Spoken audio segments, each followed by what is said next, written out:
Praise the Lord। तो हम लोग पढ़ेंगे दूसरा तीमुथियुस 2:5 और इस वचन के अंदर हम लोगों ने पढ़ा और जाना है कि यीशु मसीह परमेश्वर जो है और मनुष्य के बीच में एक बिचवई बनकर आया है और वो ऐसा बिचवई है जो मनुष्य है।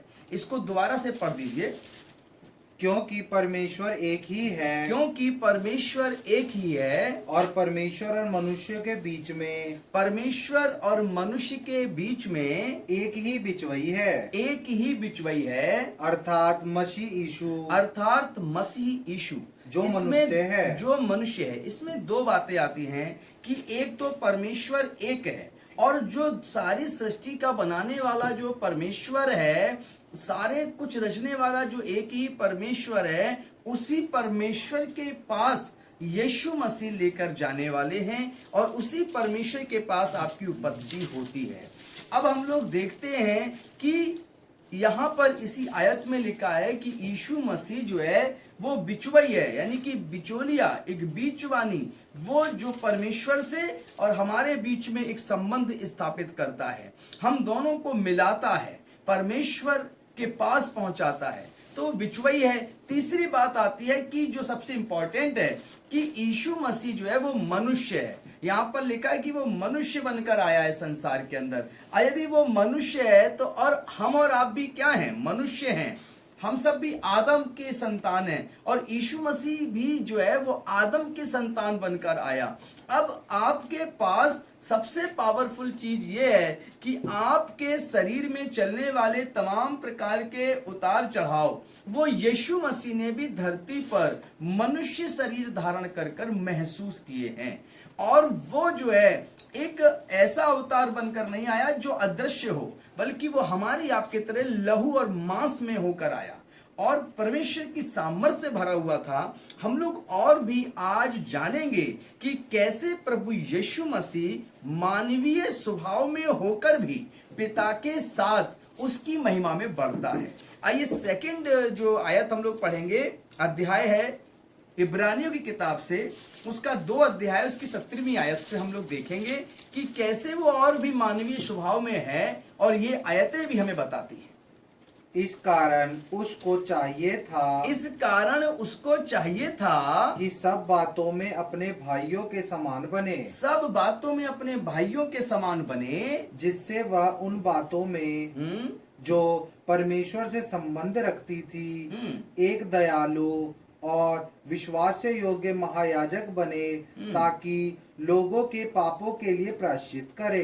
Praise the Lord. अब जो इस आयत का मतलब हम बताना चाहेंगे, जो पुराना नियम था यीशु मसीह से पहले, तो उस समय जो एक मंदिर होता था, मंदिर में एक याजक नियुक्त कर किया था परमेश्वर ने, और उस याजक का काम था कि एक मंदिर के अंदर बाहरी भाग, बीच का आंगन और आंगन के बाद एक परमेश्वर का पवित्र स्थान जहाँ एक पर्दा हुआ करता था, और उस पर्दे के बाहर जो लोग, जो प्रजा थी, जो और लोग थे, वो आते थे और उस परमेश्वर के नाम में अपने हाथों में भेंट ले आया करते थे, अपने पाप को क्षमा करने के लिए, और वो याजक को अपनी भेंट दिया करते थे।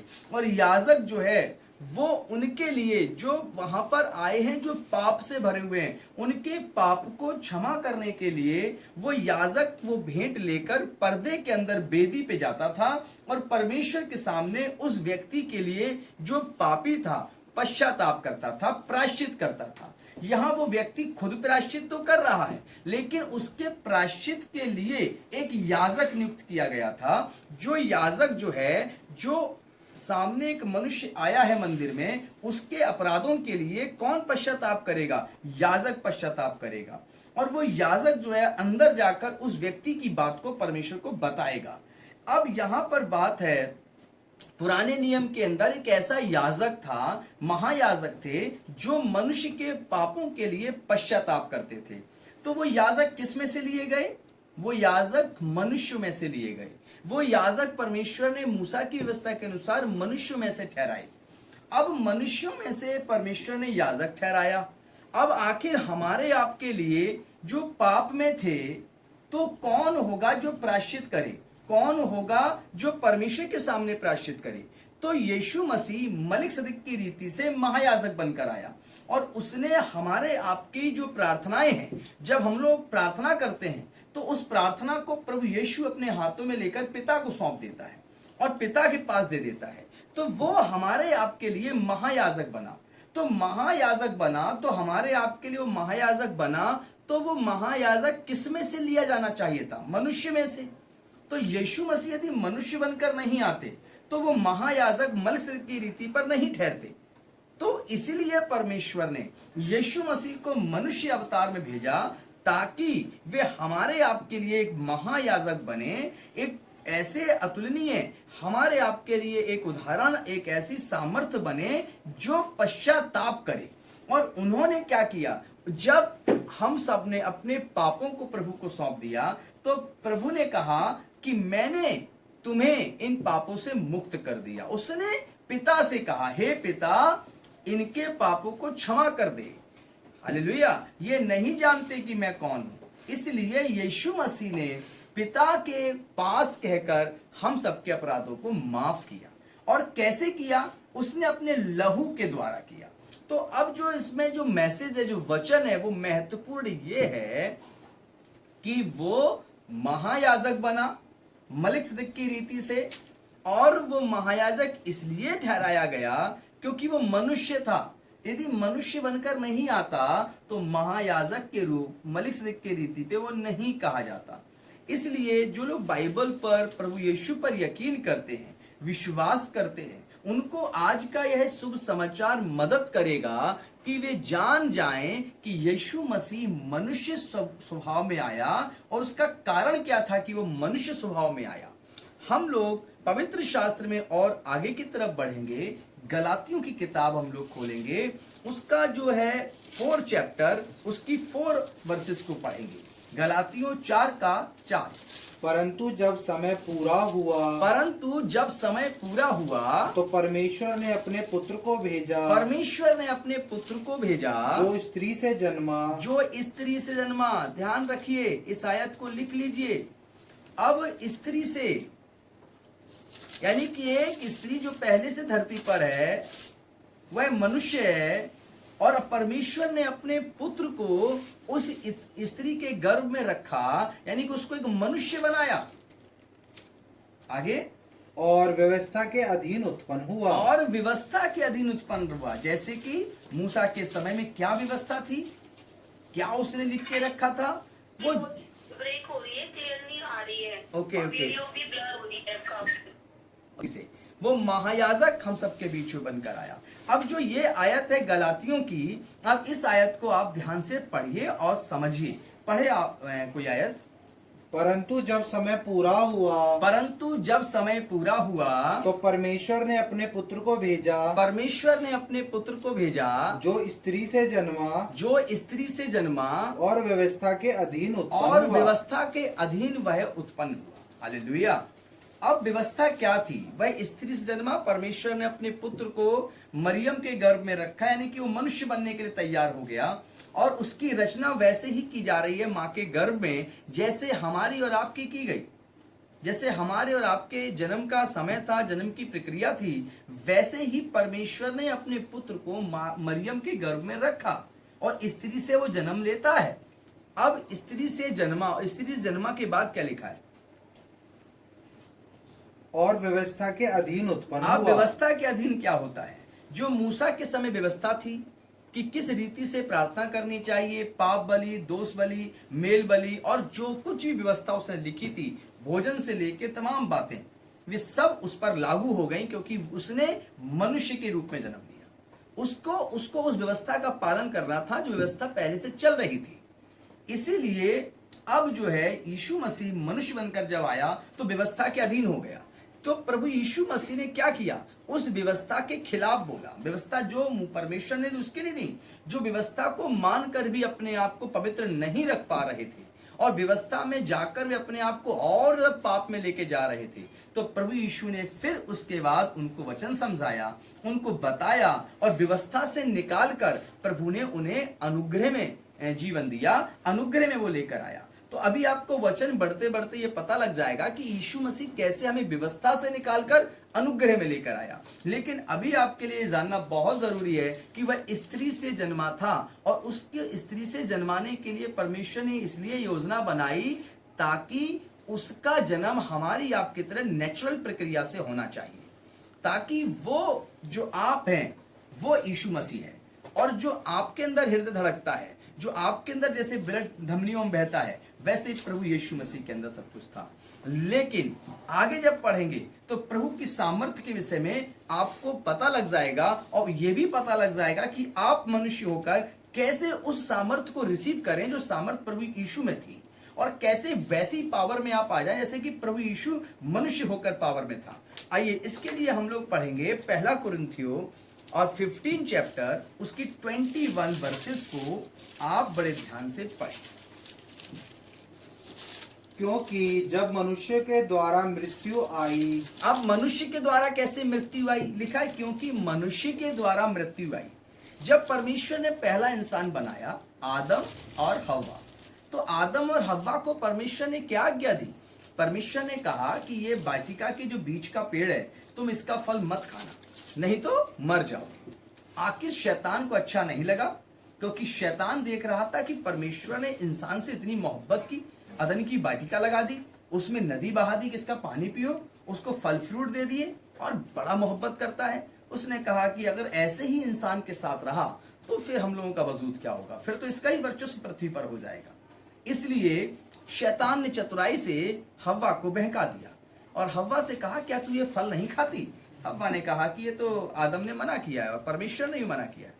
उसने कहा नहीं, तुम बेवकूफ हो, क्योंकि यदि तुम ये फल खाओगे तो तुम्हें बुद्धि आ जाएगी, इसलिए तुम ये फल खा लो, और परमेश्वर नहीं चाहता कि तुम बुद्धिमान बनो। ऐसे करके उसने बहकाया और उस स्त्री ने, हव्वा जो थी, उसने शैतान की बात मानकर फल को खा लिया, और फल को खा लिया, और घर में नहीं, उसने फल को वहीं जंगल में जहां भी वाटिका में थी वहां खा लिया, और अपने पति आदम को भी उसने खिला दिया। जैसे ही उन्होंने फल खाया उनको पहला ज्ञान हुआ कि वे निर्वस्त्र हैं। अब ये मैसेज बहुत बड़ा हो जाएगा, लेकिन मैं आपको बहुत अच्छे स्वरूप में और थोड़े समय बताना चाहता हूं कि उसके बाद परमेश्वर ने सबको बारी बारी से दंड दिया। हव्वा को भी दिया, आदम को भी शापित किया, और उसको भी दिया जिसने बहकाया था।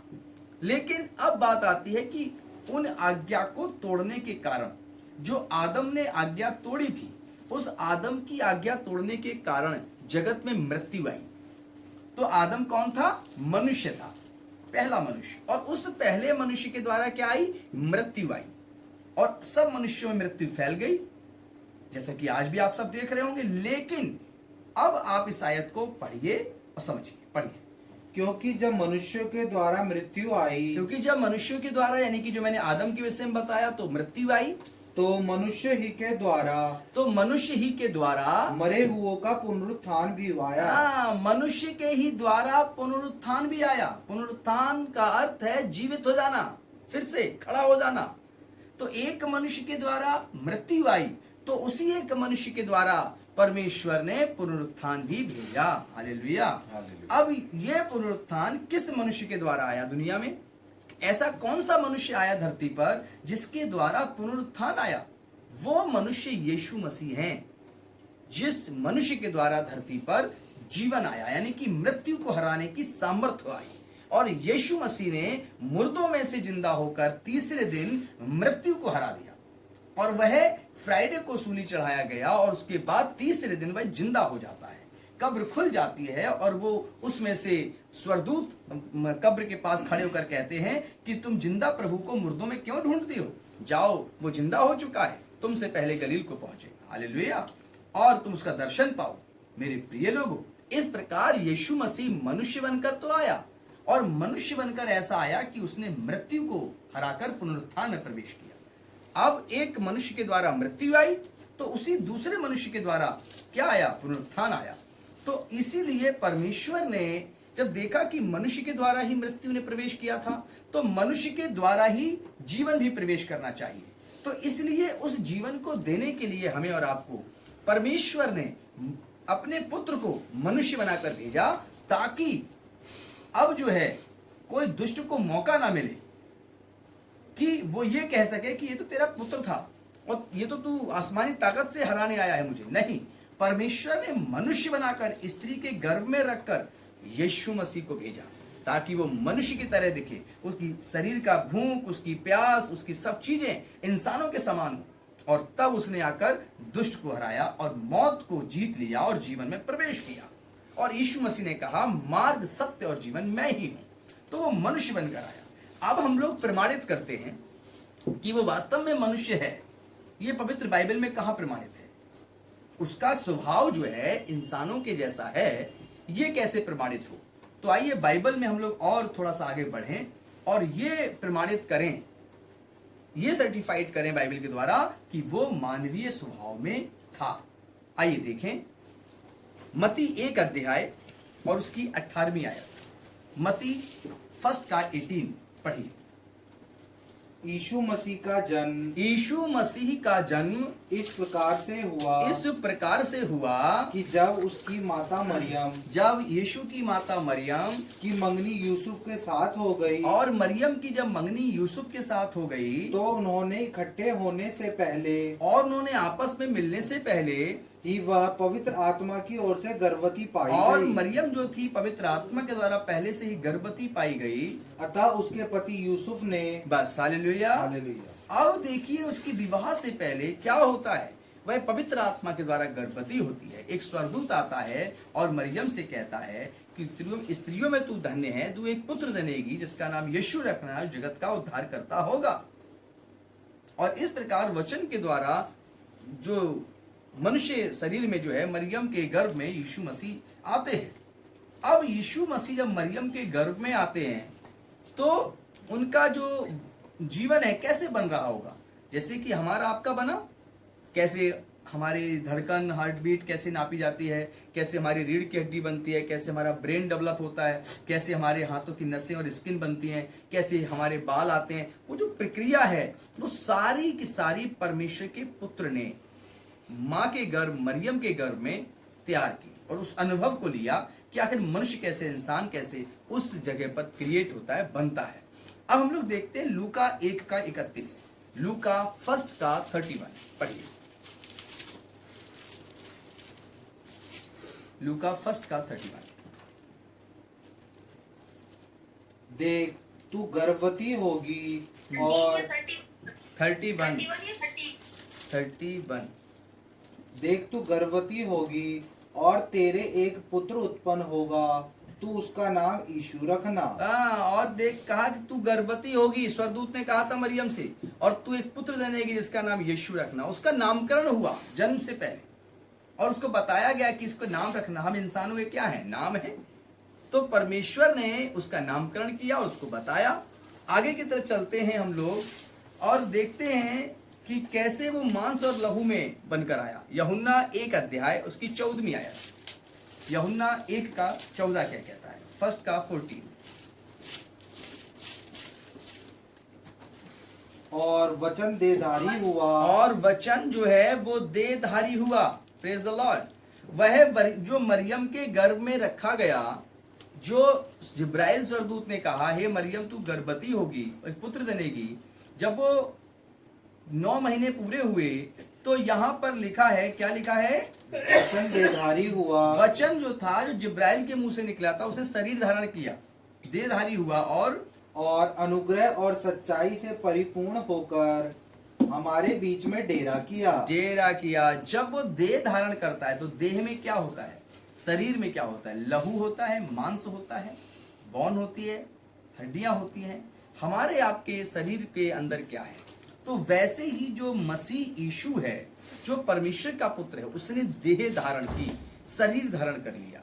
और शरीर जो धारण किया तो वो लहू और मांस से उसकी बॉडी को परमेश्वर, जैसे हमारी आपकी बॉडी को तैयार किया, वैसे उसकी बॉडी को भी तैयार किया। ये प्रमाणित होता है कि उसने देह धारण की। ये बाइबल के अंदर लिखा हुआ है कि उसने जो गर्भ में था मरियम के, उसने देह धारण कर कर उस परमेश्वर के पुत्र ने डेरा किया हमारे आपके बीच। हम लोग देखते हैं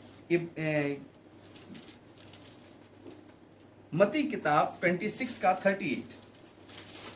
वो मनुष्य आत्मा के होने से भी हमारे आपके बीच में जाना जाता है। मत्ती 26 का 38। तब उसने उससे कहा, मेरा जी बहुत उदास है, यहाँ तक कि मेरा प्राण निकला जा रहा है। अब देखिए क्या होता है। अब एक मनुष्य जब आप बन जाते हैं, हम और आप एक मनुष्य हैं, तो क्या होता है जब कोई दुख आता है तो आप क्या होते हैं, उदास हो जाते हैं, आप रोते हैं, आप खुशी होती तो हंसते भी हैं, और जब आपके घर में भोजन ना बने तो क्या लगती है आपको, भूख भी लगती है। तो मनुष्य मानवीय स्वभाव में दुख, भोजन, प्यास, ये सब चीजें भी होती हैं। क्या यीशु मसीह के जीवन में भी ये चीजें थीं? क्या उसके जीवन काल में उसने ये चीजों को महसूस किया? तो अब हम लोग बाइबल से देखेंगे, प्रमाणित करेंगे कि प्रभु ने भी ऐसा समय आया, ऐसे जीवन को जिया। पढ़िए। तब उसने उससे कहा, क्या मतलब शुरू से पढ़ी शायद। तब उसने उससे कहा, जी जी, मेरा जी बहुत उदास है। यीशु कह रहे हैं यहाँ पर कि मेरा जी बहुत उदास है, यहाँ तक कि मेरा प्राण निकला जा रहा और है। यीशु कहते हैं यहाँ तक कि मेरा प्राण निकला जा रहा है, तुम यहीं ठहरो। बस हालेलुया। यीशु ने जो यहाँ पर शब्द कहा कि मेरा जी बहुत उदास है और मेरा प्राण निकला जाता है, अब इस वचन को समझिए। यीशु मसीह मनुष्य हैं, तभी तो वो व्याकुल है, तभी तो उनको जी उदास हो रहा है, एकदम से प्राण व्याकुल हो रहा है। ये व्याकुलता, ये उदासी इंसान के अंदर होती है, और यीशु मसीह भी एक इंसान, एक मनुष्य रूप में थे, और उनको उदासी के विषय में अपने आप एहसास हुआ, क्योंकि मनुष्य शरीर में थे। और इस बात को हमें समझना है कि जब हम और आप उदास होते हैं तो परमेश्वर के पुत्र को उस उदासी के विषय में पता होता है, क्योंकि वो खुद इस उदासी में रहकर इस धरती से गया और वो मनुष्य बनकर आया। और फिर दूसरी बात लिखिए, कह रहे हैं मेरा प्राण गिरा जा रहा है। जब कोई जवान, जब किसी का बेटा दुनिया से चला जाए, जो रोता है, उसके माँ बाप देखते हैं कि मेरा बेटा जवान था और इतनी आशाएं थी, या फिर उसके जीवन में कोई और ऐसी घटना घट जाए, जो रोना होता है, जो बिलखना होता है, वो व्याकुलता दर्शाती है कि लगता है कि अब हमारा भी प्राण निकल जाएगा। ये जैसे किसी की कोई ऐसी नाम धराई हो जाए, जिससे लगता है कि अब मेरा प्राण तो बस खत्म है, अब मैं लगता है मेरा प्राण निकल जाएगा। तो इसी पोजीशन को प्रभु यीशु मसीह ने अपने जीवन में महसूस किया, और ये प्रमाणित करता है बाइबल का यह शब्द कि यीशु मसीह मानव शरीर में था। हालेलुया। क्योंकि उसके जीवन में उदासी थी जब वो तकलीफ में आया, और वो उसका प्राण व्याकुल हो रहा था। हम लोग देखते हैं इब्रानियों के इस किताब के बाद, मत्ती की किताब के बाद, लूका 23:46 को, कि और भी मानव स्वभाव में क्या क्या उसके जीवन में घटा। पढ़िए लूका 23:46। और यीशु ने बड़े शब्द से पुकार कर कहा, हे पिता, मैं अपनी आत्मा तेरे हाथों में सौंपता हूँ। और यह कहकर प्राण छोड़ दिए। Praise the Lord. प्राण छोड़ना, मनुष्य शरीर में यीशु थे, इसीलिए कुछ देर के लिए उन्होंने प्राण छोड़े, प्राण छोड़ दिया। उसको यहाँ पर मृत्यु जो थी वो आई, और एक मनुष्य को मृत्यु आती है, और यीशु मसीह के पास भी वो मृत्यु आई और उसने अपना प्राण छोड़ दिया। अब ये बताता है कि इस धरती पर जो आया उसको मरना पड़ा। यीशु मसीह भी मरा और उसने कलवरी के क्रूस पर अपना प्राण छोड़ दिया। यह मनुष्य स्वभाव को दर्शाता है कि मनुष्य जो है वो जन्म लेता है और मरता है। तो यीशु मसीह ने जन्म लिया और यीशु मसीह मरे क्रूस पर कलवरी के। अभी इस बात को इतना समझिए। अब हम लोग आगे की तरफ चलते हैं और देखते हैं मांस और लहू के बाद मानव स्वभाव में यीशु मसीह थे, उदास रहते थे, प्राण को छोड़ा उन्होंने। अब कैसे उन्होंने और भी बातों को अपने जीवन में पूरा किया, वो कैसे बचपन से बढ़ना शुरू हुए, इसके विषय में हम लोग देखते हैं लूका 2:52, लूका 2:52। अब इसमें क्या मिलेगा आपको, इसमें यह समझ में आएगा कि यीशु, जैसे कि आपके घर में एक बच्चा होता है, वो 1 साल का होता है, 2 साल का होता है, चलना शुरू करता है, वो दौड़ना शुरू करता है, फिर वो स्कूल जाना शुरू करता है, फिर वो और बड़ा होता है। और ऐसा तो है नहीं कि वो 5 साल बाद सीधे 10 साल का हो जाए अगले दिन, नहीं। वो कैसे बढ़ा, वो मानवीय स्वभाव में बढ़ा, जैसे कि नॉर्मल एक बच्चा बढ़ता है। पढ़िए इसको, और यीशु बुद्धि में डील डॉल में और परमेश्वर और मनुष्य के अनुग्रह में बढ़ता गया। Praise the Lord। वह बुद्धि में और डील डॉल शरीर में बढ़ता गया। ऐसे ही एक मनुष्य जन्म के बाद लगातार बढ़ता रहता है। ये भी एक स्वभाव बताता है, ये भी एक प्रक्रिया बताती है कि जो यीशु मसीह थे उनको ऐसे नहीं कि आज जन्म लिया फटाक से बड़े हो गए और ये हो गया, नहीं, एक उसी मनुष्य स्वभाव में जैसे सभी के बच्चे, जैसे हम और आप बड़े हुए, वैसे यीशु मसीह भी उसी रूप में बड़ा होता है, उसी तरह से बड़ा होता है। और परमेश्वर के अनुग्रह में और मनुष्य के संरक्षण में, जैसे कि छोटा बच्चा है 6 महीने का, उसे छोड़ दो, अगर आप उसके साथ उसको फीड ना कराएं, उसको उसका देखभाल ना करें, तो क्या होगा, उसका जीवन खत्म हो जाएगा। तो जो परमेश्वर ने क्या किया, मरियम और यूसुफ के हाथों में उस बच्चे को सौंपा, और उसको मरियम ने और यूसुफ ने क्या किया, पाला उसको, उसकी देखभाल की, जैसे आप अपने बच्चे की देखभाल करते हैं। यीशु घुटने चले और गिरे होंगे, उनकी माँ ने उनको थामा होगा। उनके पिता जो शारीरिक रूप से थे यूसुफ, परमपेश्वर तो उनका पिता है ही, परम पिता, लेकिन मरियम ने उनको थामा और उनको चलने के लिए उनको सहायता की होगी, और इस प्रकार उनको भोजन खिलाया जाता होगा, और इस प्रकार उनके वस्त्र भी उनकी माँ धोती होगी। और एक समय ऐसा आया कि यीशु मसीह ने अपने पिता के साथ जो लकड़ी का काम करते थे उसमें उनका हाथ भी बटाया। तो ये जो स्वभाव है ये बताता है कि वो मनुष्य स्वभाव है, और यीशु मसीह प्रॉपर मनुष्य बनकर आए थे। अब हम लोग इस डील डॉल के वचन के बाद आगे थोड़ा चलेंगे और देखेंगे कि लूका 19 के अंदर क्या लिखा हुआ है। एक स्वभाव और है, जैसे मैंने आपसे कहा था कि भोजन करना स्वभाव है, अभी उदासी स्वभाव है, यीशु मसीह उदास हुए, कहा जी व्याकुल है, प्राण गिरा जा रहा है। अब देखिए इस आयत में एक शब्द आता है, पढ़िए लूका 19:41। जब वह निकट आया तो नगर को देखकर उस पर रोया। ना, नगर को देखकर यीशु रोया। देखा कि ये नगर की, ये शहर की हालत क्या हो गई है, सब इंसान पापों में चले गए हैं। तो लिखा यीशु रोया। यीशु मसीह ने नगर को देखकर अपने आंसुओं को बहाया। अब आंसू किसके निकलते हैं, इंसान के निकलते हैं, मनुष्य के निकलते हैं। और ये स्वभाव प्रमाणित करता है, सर्टिफाइड करता है। इसको लिख लीजिए आप कि बाइबल में इस आयत के अंदर लिखा है कि यीशु रोया। क्या आप रोते हैं अपनी जिंदगी में किसी तकलीफ को देखकर? क्या आप उदास होते हैं? क्या आप व्याकुल होते हैं? यीशु भी हुआ था, और वो आपकी हर परिस्थिति को जानता है। इसलिए आपकी उदासी, आपकी व्याकुलता और आपके आंखों के आंसू को प्रभु यीशु मसीह जानता है, और वो इसीलिए मनुष्य स्वरूप में आया ताकि हर तरह की तकलीफों को वो समझ सके और जान सके और अपने जीवन में उसको महसूस करे। हालेलुया। तो अब हम लोग देखते हैं कि यीशु रोया। एक घटना और है कि यीशु मसीह के चेला था एक, और लाजर नाम था उसका, और उसकी बहन का नाम क्या था, मार्था और मरियम।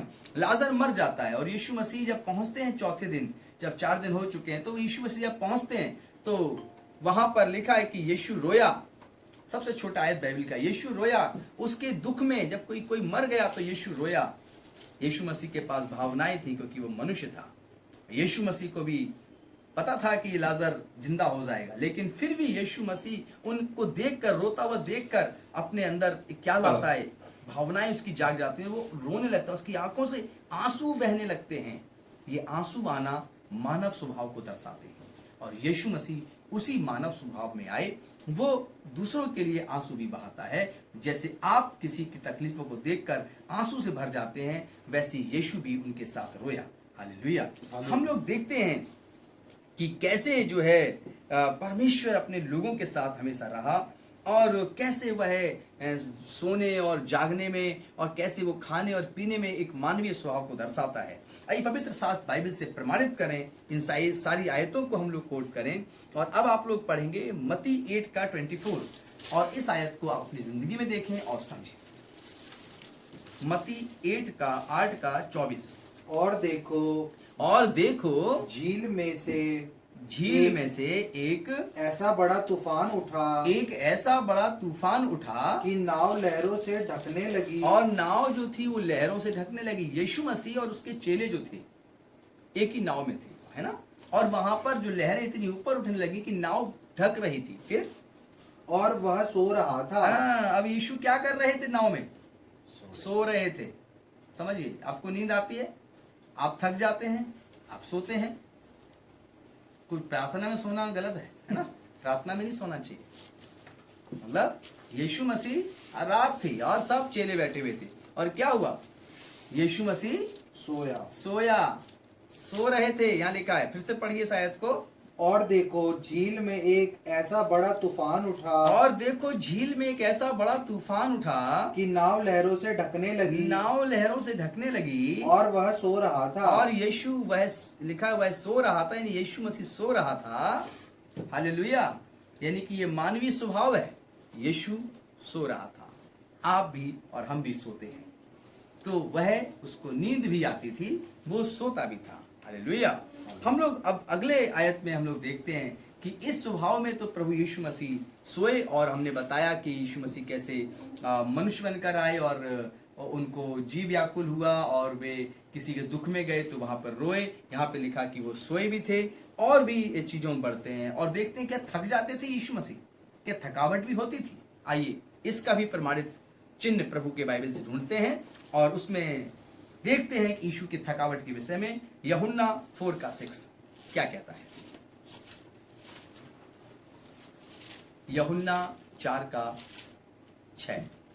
और याकूब का कुआं और याकूब का कुआं भी वही था, और याकूब का कुआं भी वही था। अतः यीशु मार्ग का थका, यीशु मसीह मार्ग का थका। इस बात को अंडरलाइन कर लीजिए।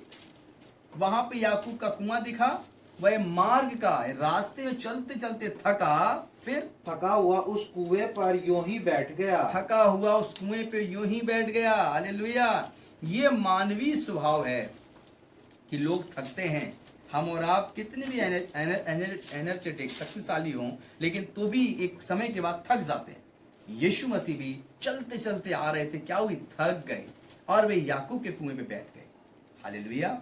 उसको थकावट भी होती थी, क्योंकि वह इंसान बनकर आया था। जब आप थक जाते होंगे किसी काम को करते करते, रास्ते में चलते चलते, तो आप बैठ जाते होंगे, ओ क्या करें, थकावट हो गई। तो यीशु आपकी थकावट को जानता है, क्योंकि वो भी इंसान बनकर आया, और थकावट को उसके जीवन में भी आना था। आइए, ये चिन्ह है, ये प्रमाणित है कि वो इंसान बनकर आया। हालेलुया। अब हम लोग देखते हैं कि क्या वो दुखी हुआ? शोकित पुरुष, दुखी पुरुष था। क्या वो दुखी था? आप में से बहुत से लोग कहते हैं, अरे मैं तो बहुत दुखी हूं, आज मेरे जीवन में बहुत कष्ट है। तो क्या यीशु मसीह भी ऐसा ही दुखी था? तो आइए पढ़ते हैं यशाया की किताब 53 और उसका 3। यशाया 53 का 3, और उसमें देखेंगे कि क्या वो थका हुआ भी था। पढ़िए। वह तुच्छ जाना जाता, और वह, जैसे कि किसी इंसान के पास क्या हो, धन ना हो, मान सम्मान ना हो, अच्छे वस्त्र ना हो, तो क्या करेंगे लोग उसे? अभी आप ट्रेन में बैठे हो बहुत बढ़िया से, और कोई ऐसे ही फटे हटे वस्त्र पहन के, और खून वून निकला हो, और लहू लुहान सा अजीब सा हो, और उसने नहाया धोया कई महीनों से ना हो, और बैठ जाए बगल में, आप क्या करोगे?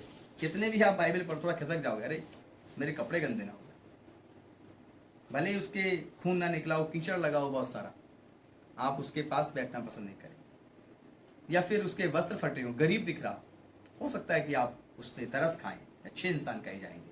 लेकिन बहुत से लोग जो होंगे जो विश्वास नहीं करते हैं इंसानियत के इन कामों पर, तो वह उसे तुच्छ समझेंगे। और फिर, और मनुष्यों का त्यागा हुआ था, मनुष्यों का त्यागा हुआ था, वह दुखी पुरुष था, वह दुखी पुरुष था। हाँ जी, लिखा है बाइबल में, वह दुखी पुरुष था। और यशाया जो यहाँ पर लिख रहे हैं, वही जीवन यीशु के सामने था। वह मनुष्यों का त्यागा हुआ था, और वह एक दुखी पुरुष था, शोकित पुरुष था। क्या आप कभी ऐसा होता है कि अपनों की जात द्वारा ठुकराए जाते हो, आप तकलीफ में आ जाते हो, और आप अकेले पड़ जाते हो, और अब आप शोकित होते हो, दुखी होते हो, मेरा दुख बहुत बड़ा है, कौन मेरा सहारा है? यीशु भी शोकित था, दुखी पुरुष था, और वह इसने अकेले ही उस दुख को सहा जो कलवरी के क्रूस पर गिरा। तो यहां पर समझें, जैसे आप किसी तकलीफ में आते हैं, कर्ज में आ जाते हैं, बीमारी में आ जाते हैं, रिश्ते जो आपके टूट रहे होते हैं उसके दुख में, प्रेशर में आ जाते हैं, आप एक दुख से गुजरते हैं, तो यीशु भी उस दुखी में था, और उसका समय यहाँ पर लिखा है कि वह एक दुखी पुरुष था। हम लोग देखते हैं कि लूका के अंदर जो है 22 के 44 में क्या लिखा है? लूका 22 का 44। इसको हम लोग नए नियम से देखेंगे। अभी हमने पुराने नियम से देखा था यशायाह की किताब से, अब लूका 22 का 44। वह अत्यंत संकट में व्याकुल होकर हाँ, यीशु मसीह के विषय में लिखा है, वह अत्यंत संकट में व्याकुल होकर और भी हार्दिक वेदना से प्रार्थना करने लगा। और वो हार्दिक वेदना से प्रार्थना करने लगा। हालेलुया। शोकित होकर, दुखी होकर, हार्दिक दुख के साथ वह प्रार्थना करने लगा।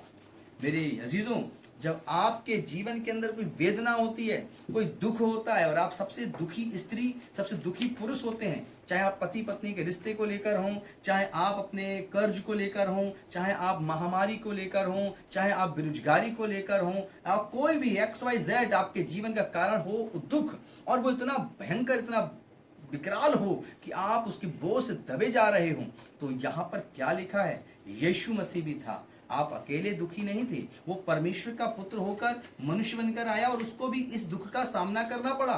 पढ़िए क्या लिखा है?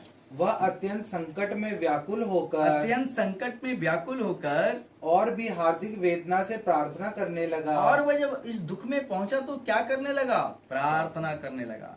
आपके जीवन में जब बहुत दुख हो तो क्या करते हैं? ओ परमेश्वर, मेरे इस दुख को दूर कर दो प्रभु। अब मुझे लगता है सिर्फ परमेश्वर आपका ही सहारा है। अब आप जब ऐसे बोलते हैं तो क्या आपके मुंह से आपका दुख अपने आप प्रार्थना निकलवाता है। यीशु मसीह जब संकट में आया, व्याकुलता में आया, दुखी हुआ, तो उसने क्या किया? प्रार्थना किया। तो मनुष्य का स्वभाव है कि जब आप दुख में होकर गुजरते हैं, दुखी होते हैं, वेदना में होते हैं, तो आप प्रार्थना करते हैं। कुछ लोग होते हैं जो प्रार्थना नहीं जानते, वो नशे में, व्यभिचार में और व्यसन में और तमाम बदले की भावनाओं में चले जाते हैं। लेकिन अब हम लोग देखते हैं कि ये जो प्रमाणित करता है वचन कि यीशु मसीह मनुष्य शरीर में था और मानव स्वरूप में आया, मानव स्वभाव था उसका। अगले वचन में हम लोग चलेंगे और मत्ती 26 निकालेंगे। मत्ती 26 आपको क्या सिखाएगा? और उसकी 67 वर्सेस, ये वचन आपको सिखाएगा, ये वचन आपको बताएगा कि जब आपका कोई मजाक उड़ाता हो, हम आप और मनुष्य हैं, लोग ठट्टी करते हैं, मजाक उड़ाते हैं, हमारी बातों का मजाक उड़ाते हैं, और हमारे चालने का, बैठने का, उठने के ढंग से मजाक उड़ाते हैं, गरीबी का मजाक उड़ाते हैं एक इंसान दूसरे इंसान का, कपड़े का मजाक उड़ाते हैं, ओ मेरा कपड़ा कितना अच्छा, इसका कितना बेकार। यानी लोग जो है एक दूसरे का ठट्टा करते हैं। क्या यीशु मसीह का ठट्टा हुआ? क्या यीशु मसीह का भी मजाक उड़ाया गया? अगर वो इंसान बनकर आया तो ये जो ठट्टा उड़ाने वाला काम है उसके लिए भी किया जाना चाहिए था। तो बाइबल से आइए ढूंढते हैं और इस आयत में प्रमाणित करते हैं कि वह मनुष्य स्वभाव में था, इसलिए उसका भी ठट्टा उड़ाया गया। पढ़िए। तब उन्होंने उसके मुंह पर थूका। और देखिए, जो यीशु को सैनिक पकड़े हुए थे, जो सूली पर ले जाने वाले थे, लिखा है कि उन्होंने यीशु के मुंह पर थूका और उसे घूंसे मारे। और यीशु को घूंसे मारे। दूसरों ने थप्पड़ मार के कहा, दूसरों ने थप्पड़ मारकर यीशु से कहा, हे मसीह, हे मसीह, हमसे भविष्यवाणी करके कह, हमसे भविष्यवाणी करके कह दे कि किसने तुझे मारा। किसने तुझे मारा, बता। और फिर आगे, हालेलुया। वह क्या कर रहे थे? और उसकी आंखें बंद कर कर कह रहे थे, चल बता। चपत मार रहा था पीछे से, बता तुझे किसने मारा, भविष्यवाणी कर। तू अपने आप को भविष्यवक्ता कहता है, चल मैं थप्पड़ मार रहा हूं पीछे से, बता हम में से किसने मारा। ये क्या कर रही थी मंडली? ठट्टा उड़ा रही थी। मेरे अजीजों, यीशु का भी ठट्टा उड़ाया गया, यीशु मसीह के मुंह पे थूका गया, यीशु के घूंसे मारे गए, थप्पड़ मारे गए। जब आपके जीवन के अंदर कोई ऐसी स्थिति आती है तो आप मत भूलिए कि यीशु मसीह के संग भी ये स्थिति आई थी, क्योंकि यीशु मसीह मनुष्य स्वभाव में है और मनुष्य स्वभाव में ऐसा दुख आ जाता है, तो इसलिए वह मनुष्य स्वभाव में था। यह वचन प्रमाणित करता है। हम लोग देखते हैं लूका 23 का 11 क्या कहता है। एक होता है आदर, एक होता है निरादर। हम और आपको मनुष्य शरीर में जब आ जाते हैं तो जब लोगों के बीच जाते हैं तो आदर भी मिलता है और कभी कभी निरादर भी होता है। जब आपका निरादर होता है, अपमान होता है, तो आपको कैसा लगता है? सब इंसान को क्या लगता है? खराब लगता है। अच्छा, मेरा अपमान कर दिया तो उसको दुख होता है, अपमान उसको पीड़ा देता है। तो यीशु मसीह जब मनुष्य बनकर आए तो क्या अपमान हुआ? क्या उनका निरादर हुआ? पढ़िए। तब हेरोदेस ने अपने सिपाहियों के साथ उसका अपमान करके हेरोदेस राजा ने अपने सिपाहियों के साथ उसका अपमान करके अपमान करके ठट्ठों में उड़ाया ठट्टों में उड़ाया, उसका निरादर किया, उसका मजाक उड़ाया, उसको ठट्टा, उस पे हंसे। मेरे अजीजों, वह मनुष्य था, इसीलिए उसका ऐसा उसके संग सलूक किया गया। और अब आपके जीवन में ये घटना यदि घटती है, कोई आपका निरादर करे, ठट्टों में उड़ाए, आपके वचन सुनने के कारण आप जब विश्वास में आ जाएं, लोग आपका मजाक उड़ाएं, जब आप विश्वास में चल रहे हों, लोग आपको मसीह के नाम के कारण सताएं, आप पर हाथ उठाएं, तो आप उदास मत होना, व्याकुल मत होना। दुख जो हो उसमें एक बात याद रखना कि यार मेरे संग जो हो रहा है ये तो यीशु के साथ भी हुआ, क्योंकि वो मनुष्य था और मैं भी मनुष्य हूं। लेकिन मेरा यीशु जे जीत गया और उसने कलवरी के क्रूस पर प्राणों को देकर तीसरे दिन वह जिंदा हो गया। ओ, तो क्या मैं मनुष्य होकर यदि मैं विश्वास करूं कि यीशु मसीह जिंदा प्रभु है, मैं विश्वास करूं कि जैसा यीशु के संग हुआ मेरे संग भी होगा, जैसे यीशु जयवंत हुआ मैं भी जयवंत हो जाऊंगा, क्योंकि वो भी मनुष्य था, मैं भी मनुष्य हूं, वो भी पिता परमेश्वर को मानता था, मैं भी पिता परमेश्वर को भी मानता हूं, वह मेरा सहायक है, क्योंकि देह धारण कर कर आया। यह आपको समझना पड़ेगा कि आपके लिए यीशु मसीह क्यों आया इंसान बनकर। इसलिए आया ताकि आपके ऊपर जो दंड किया गया है उसको वो अपने ऊपर ले और तमाम अनुभव के साथ आपके सामने उदाहरण बने कि देखो मैं भी मनुष्य होकर इन सब सिचुएशन में नम्र और दीन रहा। इसलिए यह सब घटना बताती हैं कि यीशु मसीह मानवीय स्वभाव में थे। हालेलुया।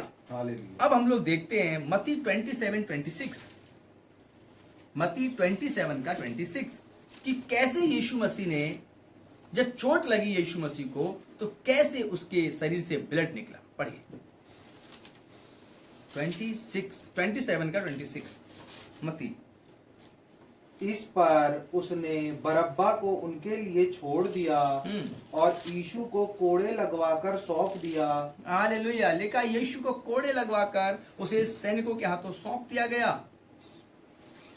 आप समझिए, या फिर उसको कुछ देर के लिए यहूदियों को सौंप दिया कि देखो हमने इसको कोड़े लगवाए हैं। लेकिन यीशु को जब कोड़े लगे उसको सजा दी गई। किसने दी? हेरोदेस ने दी। मेरे अजीजों, वो मनुष्य था, इसीलिए उसको राजा के सामने न्याय के लिए ले जाया गया।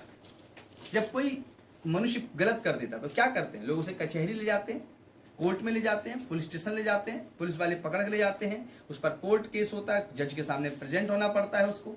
वैसे ही उसके ऊपर जो आरोप लगाए और फिर उसको सैनिक पकड़ने आए और फिर उसके बाद आरोप और सैनिक, और उसके थर्ड बात आती है कि उसे राजा के सामने जजमेंट के लिए, न्याय के लिए खड़ा किया गया। आप क्या अपना न्याय कर पाते हैं? नहीं। मेरी जमीन है, ये मेरा सोना है, ये मेरा काम था, ये उसकी जमीन थी, ये उसका खेत था, इसका न्याय कहाँ जाता है? जज के पास। पुलिस आती है और कहती भाई नहीं चलो लड़ाई मत करिए, आपका न्याय होगा।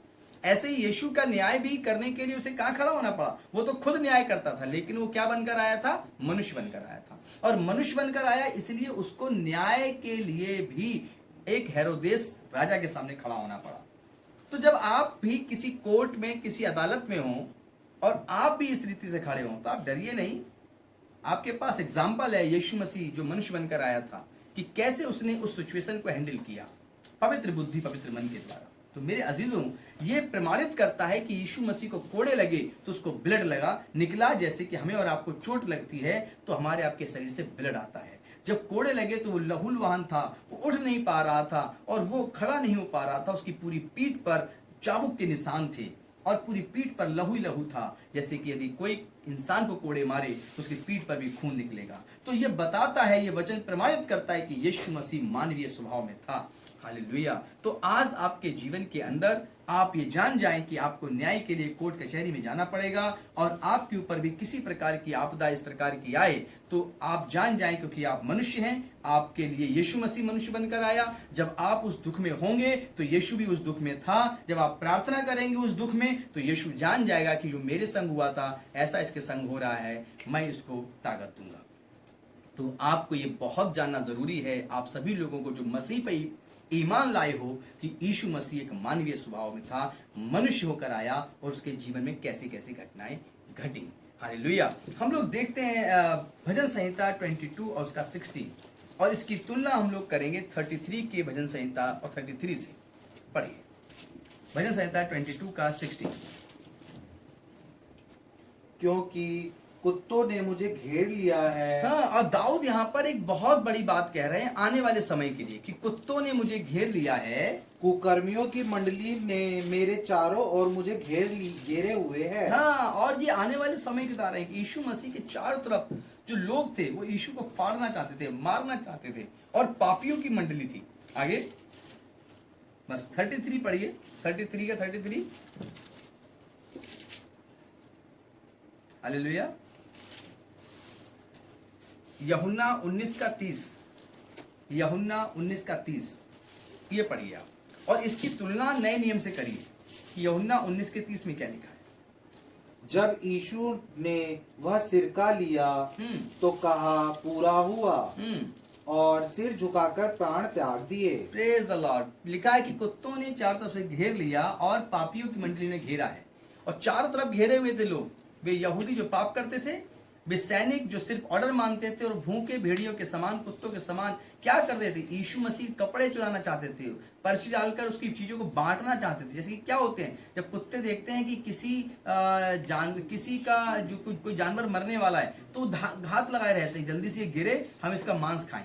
तो वैसे वो क्या कर रहे थे, वो घात लगाए हुए थे कि जैसे यीशु प्राण त्यागेगा हम इसकी पर्ची डालकर कपड़े को बांट लेंगे।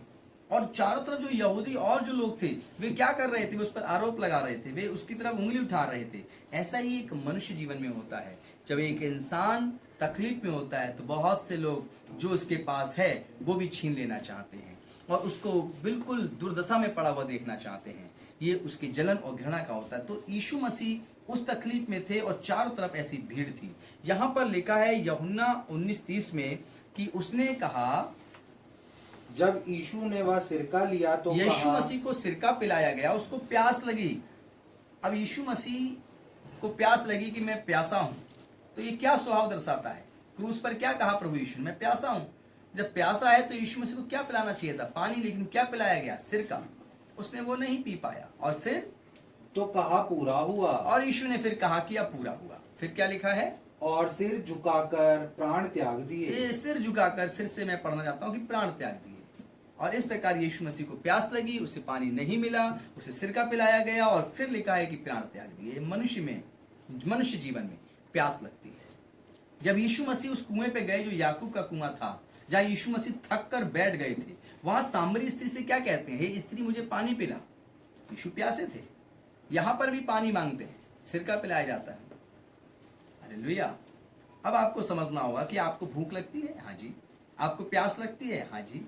आपको कोड़े लगाए तो दर्द होगा, बिल्कुल होगा। तो आपको यदि कोई बदनाम करे तो लगेगा कि हाँ प्राण गिरा जा रहा है, हाँ जी होगा। तो सब काम तो यीशु के साथ वैसे ही हुए। यदि आपके लोग सब लोग मेरी ठट्टा करें तो आप कैसा महसूस करेंगे, जैसे यीशु को महसूस हुआ, या यीशु जानता है कि जैसा मुझे महसूस हुआ वैसा ही इस व्यक्ति को महसूस हो रहा है।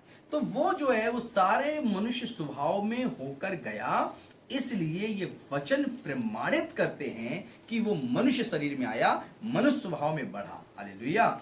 आपके और हमारे लिए बड़े ही आनंद का वचन है ये कि वो मनुष्य स्वभाव में हमारे आपके बीच में रहा। हम लोग अब देखते हैं कि वो हमारे आपके जैसा था, लेकिन कुछ चीजें अलग थीं जो हमारे आपके जैसी नहीं थी। उसको हम लोग देखेंगे और उसके लिए हम लोग पढ़ेंगे प्रेरितों की किताब 3 अध्याय 22 आयत कि पाप को छोड़ सब बातों में वो मनुष्य के नाई था। हालेलुया। पाप को छोड़ वह सब बातों में हमारी आपकी तरह था। बस इतना सा अंतर था, इसको समझना है। पढ़िए। जैसा कि मूसा ने कहा, प्रभु परमेश्वर तुम्हारे भाइयों में से तुम्हारे लिए मुझसा एक भविष्यवक्ता उठाएगा, जो कुछ वह तुमसे कहे उसकी सुनना। हाँ, और लिखा है कि जो कुछ वह तुमसे कहे तुम उसकी सुनना। प्रेरितों की किताब 3 का 22। अब पढ़िए फिलिपियों 2 अध्याय 7 और 8। फिलिपियों 2 अध्याय 7 और 8 क्या कहता है, पढ़िए।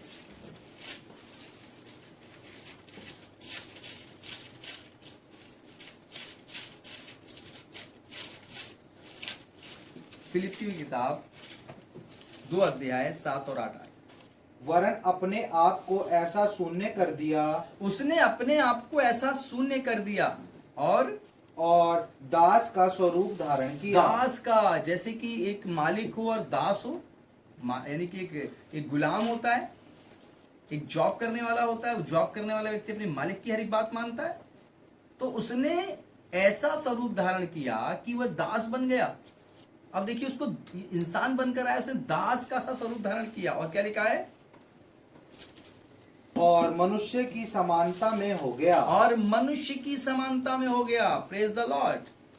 अब वो मनुष्य की समानता में है। आगे क्या लिखा है? और मनुष्य के रूप में प्रकट होकर और मनुष्यों के रूप में यीशु मसीह प्रकट होकर अपने आप को दीन किया। और उसने अपने आप को दीन किया। हालेलुया। हालेलुया। वह मनुष्य होकर भी दीन करता है अपने आप को। सोचिए कि यदि आपके जीवन के अंदर कोई ऐसी घटना घटे जो आपके अनुसार ना हो, तो आपको क्रोध आएगा, आप विचलित हो जाएंगे, या आप बहुत ज्यादा बदले की भावना से भर सकते हैं, क्योंकि इंसान है और इंसान का स्वभाव है। लेकिन यीशु मसीह जो यीशु मसीह है, वो जो है दीन कर लेता है अपने आप को। उसमें क्या अंतर था? वह मनुष्य बनकर तो आया, सब कुछ था, लेकिन उसके अंदर नहीं था तो पाप नहीं था। उसके अंदर था तो आत्मा का फल भरा हुआ था। अब पाप के विषय में यदि हम लोग देखते हैं और वचन को समझते हैं, तो गलातियों 5:19 में लिखा है कि शरीर के काम तो प्रकट है: व्यभिचार, चोरी, हत्या, परस्त्री गमन, लुचपन, मूर्ति पूजा, जादू, टोना, डहा, मतवालापन, लीला, क्रीड़ा, इनके जैसे और काम करने वाला व्यक्ति परमेश्वर के राज्य का वारिस नहीं है। और ये सारे काम यीशु के अंदर नहीं थे। इतना अंतर है। और इस अंतर को आपको समझाया जा रहा है कि अब जो यीशु मसीह मनुष्य थे, भूख थी, प्यास थी, थकावट थी, रोना था, इमोशन, भावनाएं थी, सब कुछ था। डील डॉल में माँ के घर में हमारी आपकी तरह बनाए गए, बढ़ना शुरू हुए थे 1 2 3 4 5 6, उस प्रकार 30 साल के हुए, सब कुछ था। नहीं था तो पाप। यानी कि हमारे आपके लिए आज ये वचन सिखा रहा है कि पाप यदि हमारे आपके शरीर में नहीं हो, तो हम और आप भी उन तमाम बातों में जय पाएंगे जिस बातों में यीशु मसीह ने जय पाई है। हालेलुया। तो इसलिए आज परमेश्वर आपको यह संदेश देता है कि यीशु मसीह मानवीय स्वभाव में आया, तो मानवीय स्वभाव में उसके पास नहीं था तो पाप नहीं था। हालेलुया। तो आपके जीवन से जिस दिन पाप दूर हो जाएगा, उस दिन की सामर्थ आप महसूस करना कि दुनिया की पावर जो है, सबसे बड़ी पावर जो मसीह के पास थी, वो पावर इंसान के पास होगी, मनुष्य के पास होगी। एक मनुष्य के द्वारा पाप आया, वो आदम था, और एक मनुष्य के द्वारा जगत में सामर्थ आई, वो यीशु मसीह था। तो वही यीशु जो है वो आपका और हमारा गुरु है, और रब्बी है, वो हमारा आपका प्रभु है।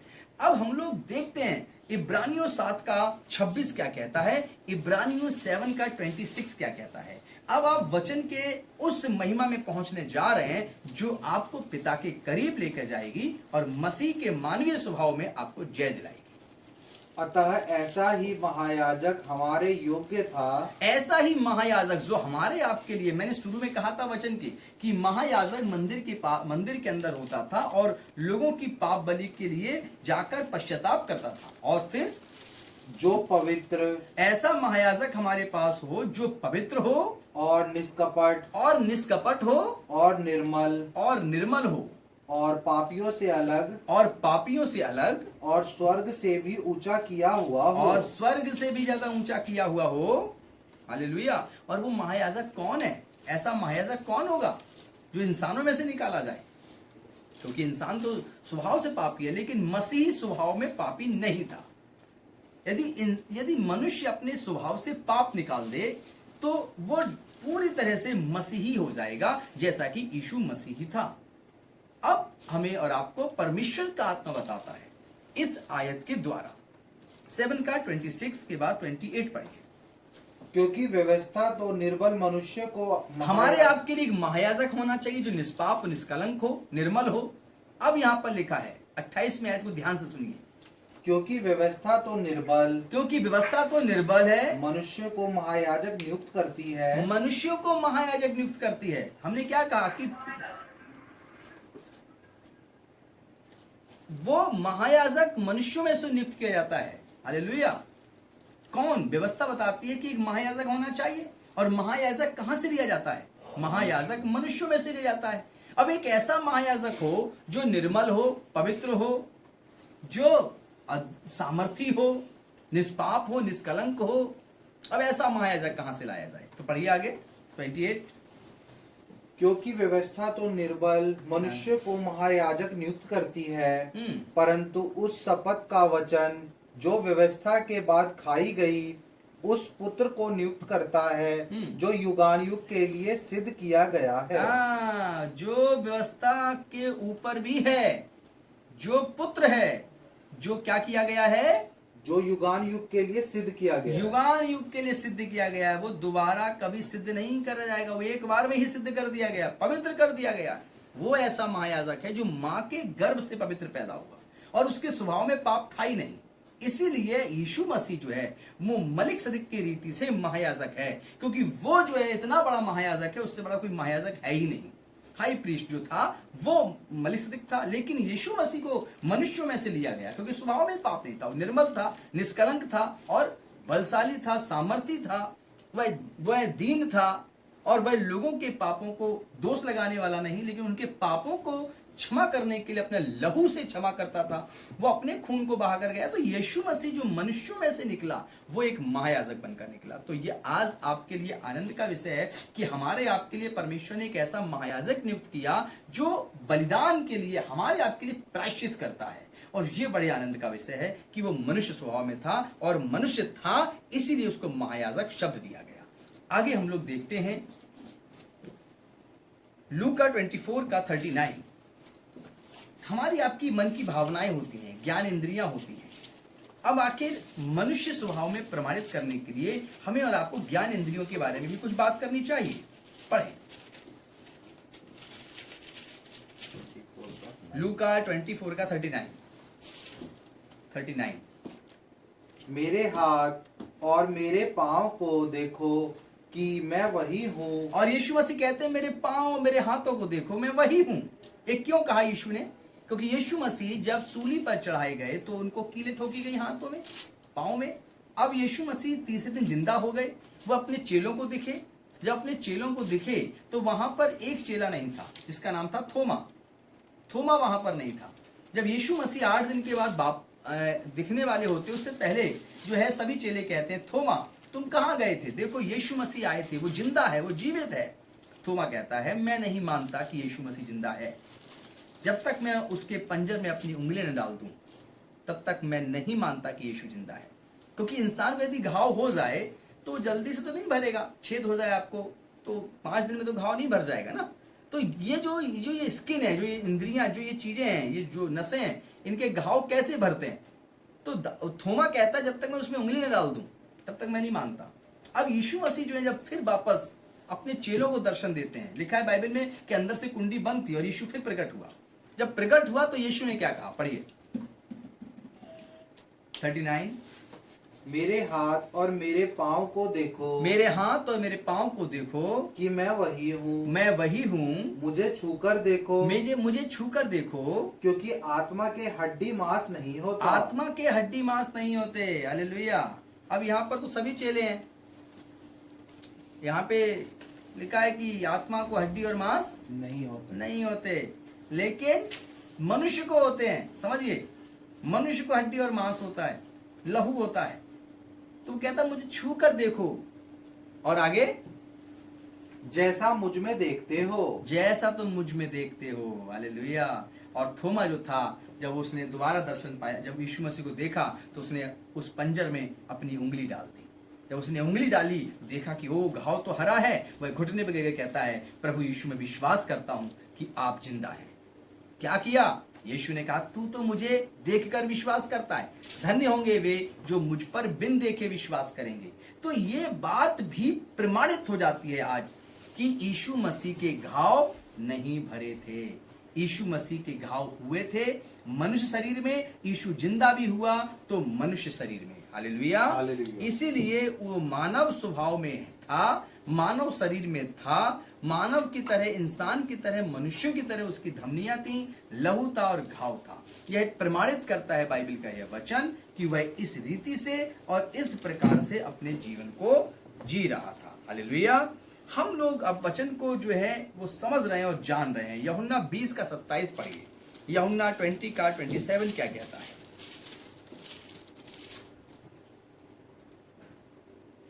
तब उसने थोमा से कहा, अपनी उंगली यहाँ लाकर मेरे हाथों को देख। मैंने जो वचन अभी सुना दिया है उसी को मैंने यहाँ पर लिख कर दिया है कि आप इसको भी लिख लीजिए और अपने प्रमाणित कर लीजिए कि ये यहाँ पर यीशु ने कहा। थोमा से कहा, अपनी उंगली ला यहाँ लाकर मेरे हाथों को देख, मेरे हाथों को देख, और अपना हाथ लगाकर मेरे पंजर अपने में डाल। हाथ लगाकर मेरे पंजर को छू, और अविश्वासी नहीं परंतु विश्वासी हो। अविश्वासी नहीं परंतु विश्वासी हो। आगे क्या लिखा है? यह सुन थोमा ने उत्तर दिया, यह सुनकर थोमा ने जब उसके पंजर को छुआ तो उत्तर दिया, हे मेरे प्रभु, हे मेरे प्रभु, हे मेरे परमेश्वर, हे मेरे परमेश्वर। यीशु ने उससे कहा, यीशु मसीह ने उससे कहा, तूने मुझे देखा है, तूने मुझे देखा है, क्या इसलिए विश्वास किया है? क्या तूने इसलिए विश्वास किया है? धन्य है वे जिन्होंने बिन देखे विश्वास किया। और जिन्होंने मुझे बिन देखे विश्वास किया। हालेलुया। मेरे प्रिय लोगों, आज आपके सामने यीशु मसीह का यह संदेश दिया गया कि वो मानव स्वभाव में था मेरे अजीजों, और वह उसी मानव शरीर में उठाया गया। लिखा है कि वह कुछ दिन धरती पर अपने चेलों के संग रहा, उसने खाना भी उनके संग खाया, उसने भुनी हुई मछली जो थी अपने चेलों के संग खाई, ताकि वे जान जाएं कि मैं इसी शरीर में जीवित हुआ हूं। और वह सबके सामने उठाया गया, आसमान पे उड़ता हुआ चला गया और बादलों में छिप गया। और दो स्वर्गदूत आकर कहते हैं कि तुम जिस रीति से जाते हुए देख रहे हो उसी रीति से वह बादलों पर आएगा। जाओ और सारे जगत में जाकर तुम उसके सुसमाचार को सुनाओ। यह बात यीशु भी खुद कहते हैं। मेरे प्रिय लोगों, यीशु मसीह मानव शरीर में मनुष्य स्वभाव में आया। मनुष्य स्वभाव में आकर उसने कभी अपने स्वभाव में पाप नहीं रखा। वो पापी था ही नहीं, लेकिन पापियों में गिना गया। आप ये बात आज जान जाएं। प्रभु यीशु आपको समझाना चाहते हैं कि मनुष्य स्वभाव में यदि आप हैं तो जिस दिन आपके स्वभाव से पाप निकल जाएगा उस दिन हम मसीही हो जाएंगे। और जिस दिन मसीही हो जाएंगे मौत पर जय पालेंगे और यीशु के समान उड़ते हुए आसमान पर हम उठाए जाएंगे। और जहां वो रहता है हम सब भी वहीं रहेंगे। क्या करना होगा? मनुष्य स्वभाव में हमें और आपको पिता ने आज मैसेज दिया है कि हम अपने स्वभाव से पाप को निकाल दें, क्योंकि यीशु के पास सब कुछ था। लहू था, मांस था, हड्डी थी, ज्ञान इंद्रियां थी, और उसके पास भूख थी, उसके पास प्यास थी, उसके पास थकावट थी, उसके पास आंसू थे, वो रोता था। उसको माँ के गर्भ में हमारी आप की तरह रचा गया। उसकी हड्डी मांस वैसे ही बढ़ता चला गया। और उसके पास नहीं था तो पाप जो कि मनुष्य में आज है, तो दूर करने की जरूरत है स्वभाव में से पाप।